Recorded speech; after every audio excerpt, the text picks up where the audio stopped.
Hi. All right. So as discussed, we're going to spend the next 30 minutes talking about spotting the Asian unicorn. And I travel all the time. I have a 5-year-old daughter, and normally she's very unhappy when I travel. But this time, I told her we were doing a panel on unicorns, and she was very excited. Unfortunately, it's a different kind of unicorn. So why don't my panelists come up now? First is Stefan Jung. Well, I was looking at who's in line on the screen. Stefan Jung, thank you, is the founder of Venturra Capital, a $150 million fund led by Lippo. Previously, he was with Monk's Hill as well as Rocket Internet, and he is one of the co-founders of both Lazada and Zalora. Next, we have Soonhee Kim, who is a managing partner at OPT. As Soonhee is responsible for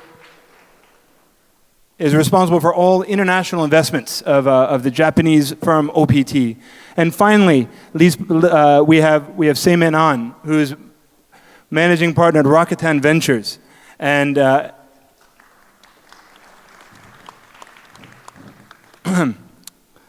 so spotting the Asian unicorn, spotting the next Asian unicorn. Why don't we first just go through starting with Stefan, and just talk about it. Stefan, what experience have you had so far in your career with spotting unicorns? We understand you've been quite successful so far, but maybe you could just educate the audience in terms of what you've seen or what you've invested in. Sure. So I was lucky in a sense that I was early in the ecosystem. So I moved in 2010 to Southeast Asia. So I've been living since 2010 in Jakarta. So I think it was being at the right time, at the right place. So I started Rocket Internet in Southeast Asia in 2010. So Lazada came out of that the second company after Zalora that we incubated, that obviously became a very large company. And I started investing very early at the same time, so I was lucky to lead the Series A at the time in Traveloka. Obviously also became a large business. Then with our fund, with Venturra, we were lucky to invest in Grab as well. So, and I think a few other of our portfolio companies that we invest in are on hopefully continue that trajectory they are. So luckily I was involved with a few of the large companies here. Fantastic. And Soonhee, obviously, OPT's experience has been a little bit different, but you've also done a number of fantastic investments. So maybe you could just give a little bit of information on your strategy. Sure. Well, just a little bit of introduction is OPT as well. OPTC itself is a corporate venture arms overseas for OPT Group. OPT Group itself is a digital innovation company. We have 3 core business sectors. One is the holistic digital marketing, and second is we've been focused on big data. Then actually we recently set up the AI lab as well.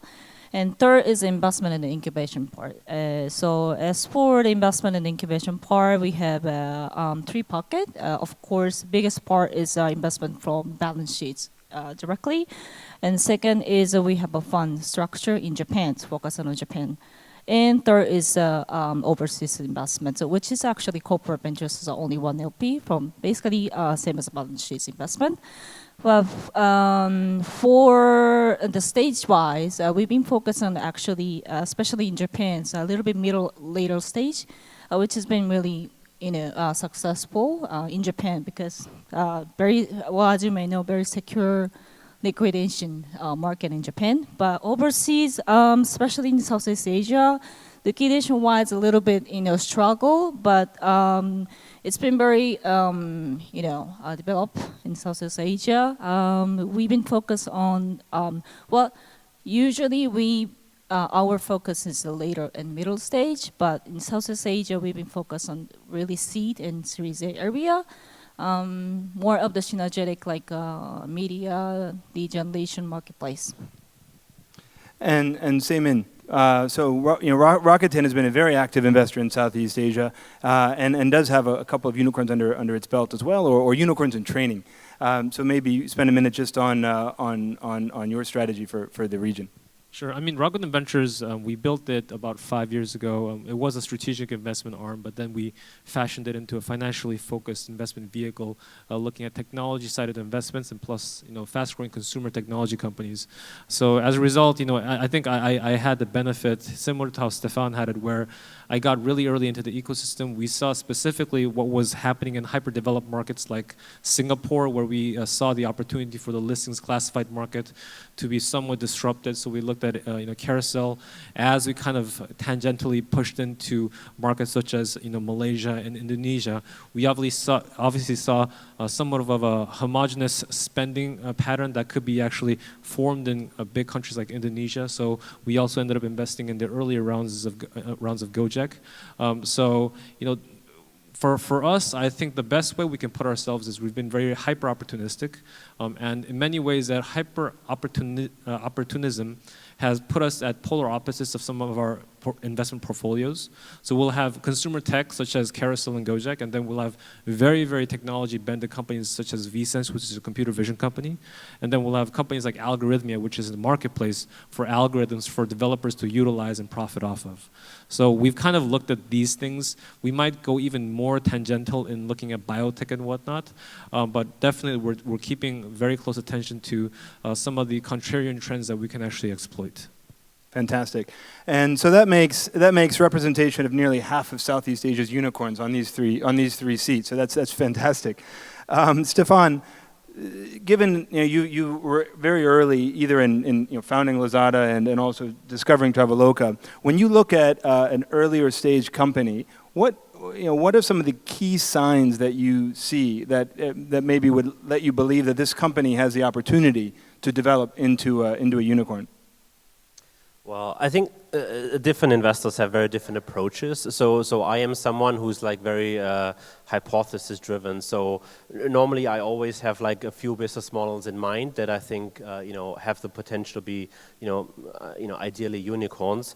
So I'm very thesis driven. So normally like Caro is a good example, a company, car marketplace that we've invested in around 2 years ago. I seen this model developing like very fast in Germany. So I got really excited the more I understood the model. And then I spent like almost a year meeting every entrepreneur who is building that business model or related business models in Southeast Asia, building a relationship with the founders, and then ultimately, we were lucky that the founder then chose us as the investor at the Series A level. So I'm very hypothesis driven, and then spend actually quite a lot of time with the founders. So normally I'm kind of blending out a lot of the noise, and I'm very like focused. So I know you can build a very large company in the insurance industry or a very specific like fintech model. So I really do spend time then and go in depth and very specific business model that I think have a huge upside. So that's my approach. I know other investors have been very successful with different approaches, but that's how I go about it. No, that's right. And I think a lot of people tend to look at the market first. And Saemin, maybe taking a different perspective. So using hypotheses and markets to identify unicorns is one approach, but another approach that some people take is focusing more on the team. And I wondered if you could just spend a minute and talk about, when you're making an investment, how do you look at the team? And what do you look for in the team? I mean, I definitely look at what the team is doing, how the team actually congeals together. Does conflict actually help the company be more productive? But if you're looking at how important is the team compared to the company as a whole to make this a successful outcome for preferred and common shareholders at the same time? I've had the benefit of the 5 years where it's not one side has been really overwhelming the other side. As in, I've seen companies where unfortunately the founders did not get along well together. The companies became unproductive, but the original product they built out was so good that the company was what kept on succeeding hand over foot over its KPIs. Whereas I've seen definitely teams that work really, really hard and well together, where they've actually come together and pushed through those hard times and become another level and another evolved version of themselves. So I would say that how important is teams, it definitely is.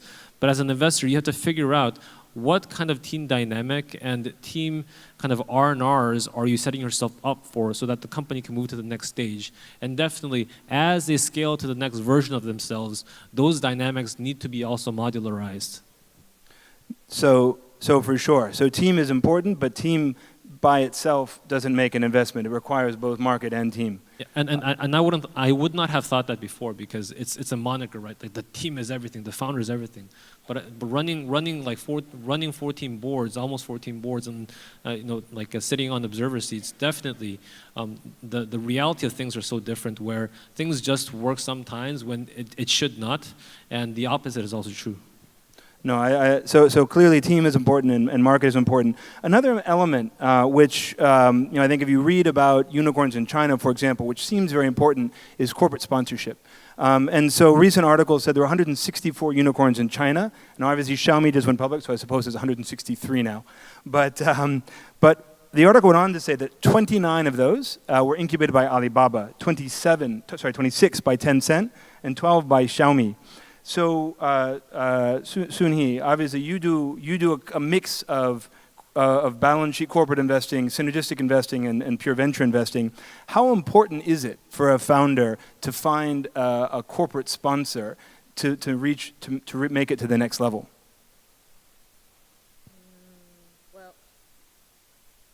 Well, it's a little bit against the topic, but coming from the corporate side, we're not really necessarily looking for a unicorn per se. So we always helping the corporates to be, first of all, break even, and in each stage, what is the importance to step up to the corporate. And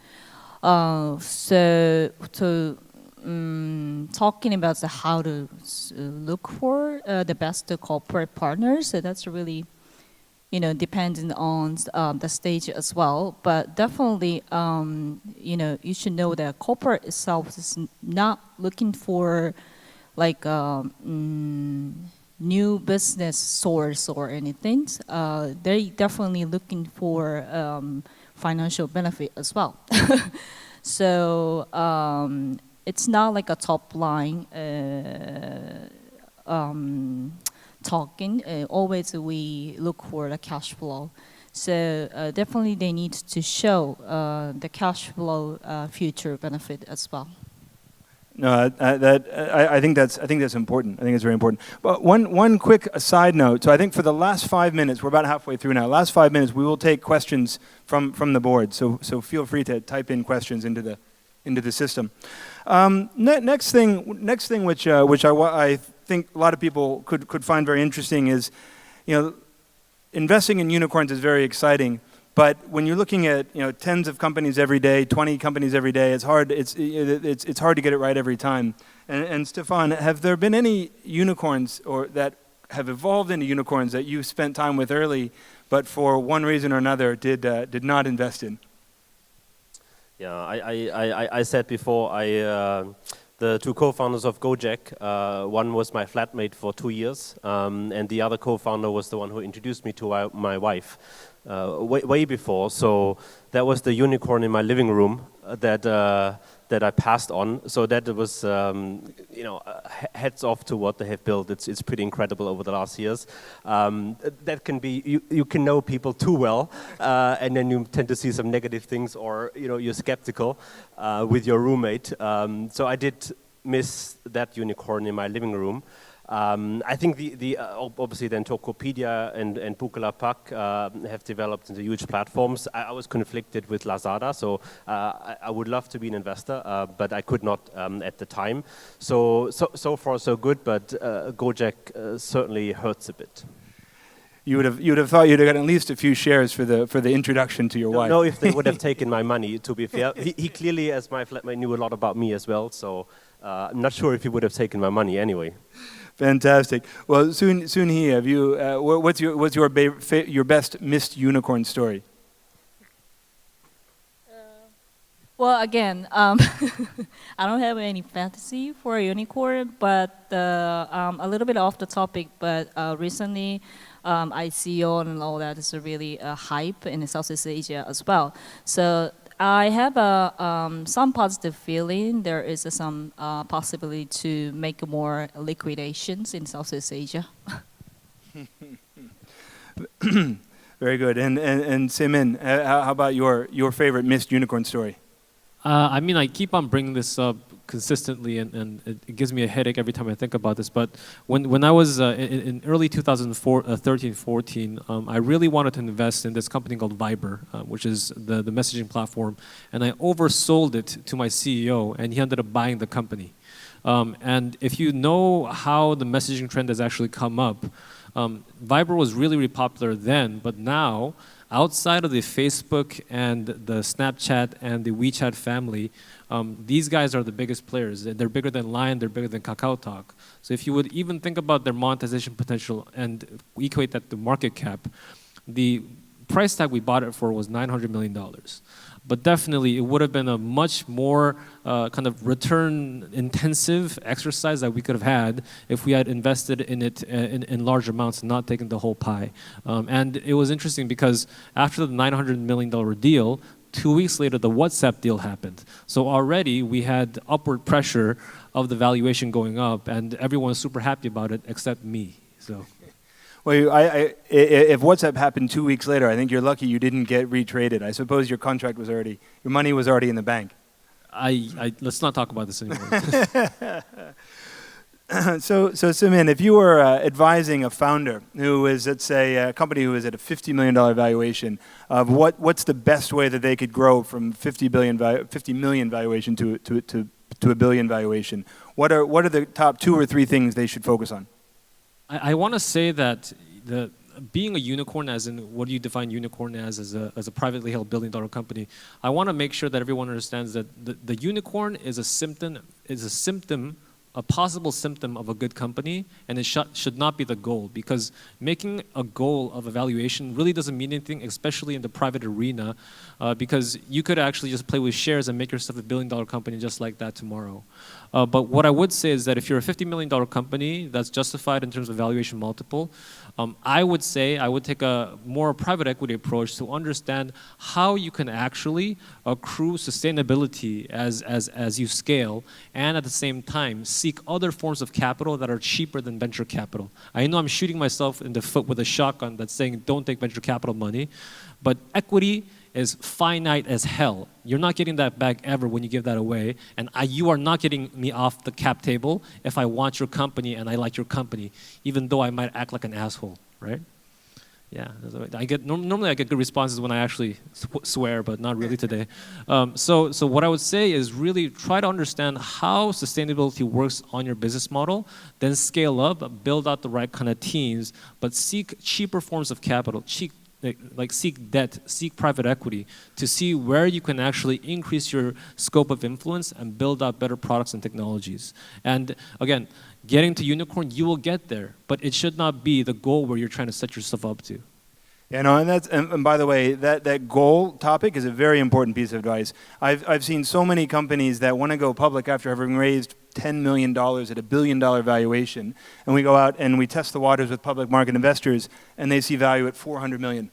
And so rushing to achieve a $1 billion valuation is never in your best interest. So probably a better way of asking this question isn't what's advice is to get to a $1 billion valuation, but what is the right advice to become a very successful company? And maybe before we move to the questions on the screen, Stefan, I don't know if you want to give your advice to a founder in that position. Yeah, same. I think like chasing the valuation, whether it's like a $1 billion valuation or any number at like an earlier stage. In my years of investing, I clearly have seen there's a correlation. The more entrepreneurs think about valuation and the amount of capital raised, there's clearly the correlation, the less successful they will be.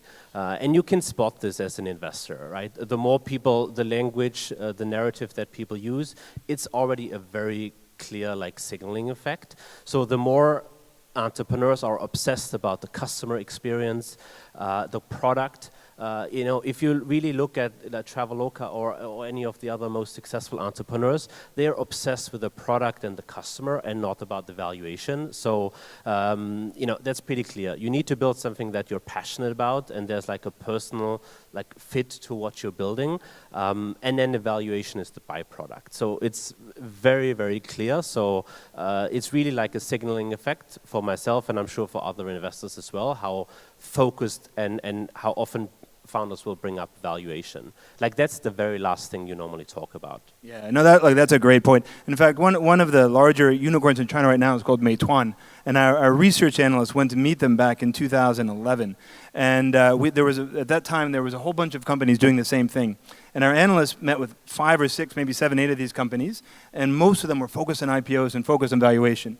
The only founder in that group of 8 or 9 companies you met that was focused on building the business was Wang Xing. And our analysts came back after the meeting and said, I like this guy because he says, I don't want to go for an IPO. It's years from now, and by the way, that was 2011, and they're now going to, in 2018, 7 years later, doing an IPO. But our analysts' view was he's there to build a business, not to build an IPO. Now, I think we're starting to get some questions in from Slido, so I apologize, I want to look over here and read them. And I guess I'm drawn to the blue one because it's blue. So what are the common traits in a unicorn companies that often make them special? Soonhee, do you want to try and take a stab at common traits? Well, I don't know about being special. Again, I personally don't have any fantasy of the unicorn and valuation game.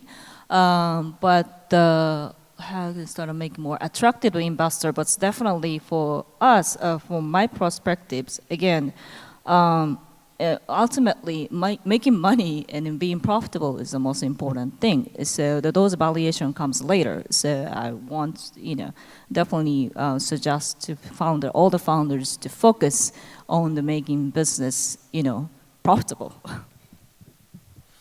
No, I absolutely, that's good advice. All right. Well, I'm intrigued by this third question, and I'm gonna boil it down to what is the next market segment that could create a unicorn, and I guess I'll just open that up to the three of you. If anybody has a point of view on where do you think the next market segment where you could see, and again, not focusing on rushing to the valuation, but real fundamental value. What segments in Southeast Asia or Asia do you think could create a good unicorn? I mean, if you're looking at Asia as a whole, like China included, India included, everyone else included, there's so much value to be actually mined and squeezed from biotech. The stuff that's happening in China with CRISPR technology, gene editing technology, it's mind-bending, and it just doesn't get across. The information doesn't get transferred to English-speaking or South Asian markets very well. But definitely, it's a very transformative kind of vertical that we can look at sooner or later. I think even looking at short-term, how you translate the EV, the small medium mobility vertical, and how that transfers into the Southeast Asian markets will be very fascinating, because you're coming to a place where autonomous vehicles are coming at the same time, unit economics are being squeezed, and what you would call a unicorn is essentially a platform with a bunch of money. So in that perspective, you end up playing the real true unicorn. The uniqueness of the unicorn ends up being the guy who's selling the shovel, not the guy who's actually mining for gold and the miners shooting each other. Is that too much of a metaphoric thing that's happened here? Anyway, I think I truly believe that on the EV side of things, developing that model out will be very important in terms of how do you actually facilitate these platforms to actually carry on with their business. All right, well, we're down to about 2.5 minutes. So why don't we ask this one final question? So most of virtually every unicorn we've seen in Southeast Asia has been consumer-centric.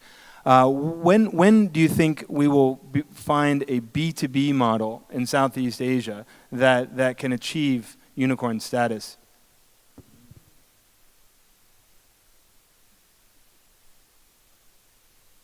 Sorry, I guess I should have primed somebody ahead of time. I looked at a lot of like enterprise businesses. I love those models, like SaaS models. Like there can be a very short time to break even. They can be very profitable companies. I think I have not made an investment, so that clearly speaks for itself. So I think those are great businesses, but I'm not sure if the market is big enough at this point in time that you can build $1 billion companies. It will, it's very fast developing, so I may change my mind next year when we sit here. I may talk differently, but I have not invested today because I don't see that the market opportunity is that big, but I very much like the business models that are getting built, highly scalable. So I think it's just a matter of time until we see big companies in that space, but it just may take a bit more time.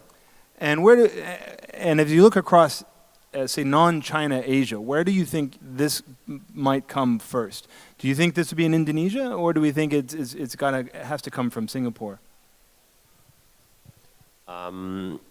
Yeah, with Singapore with 5 million people, and Indonesia with 260 million, so clearly there's a difference in size of the market. So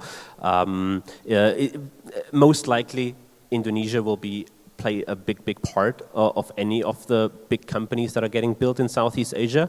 But if I just look at the portfolio companies, like more are headquartered in Singapore than in Jakarta. So Singapore can also be a great place as like the headquarters to build a regional story. So to be honest, it does not matter too much. I think 5 years ago I was thinking it's more important to be in the biggest market. I learned over the years, like you can build a company in Manila or in Singapore, in KL. It doesn't matter. If you build a great business, you will be most likely in most markets anyway. Okay, well, fantastic. So thank you very much to the three of you. I think this has been a great discussion, and we're now out of time.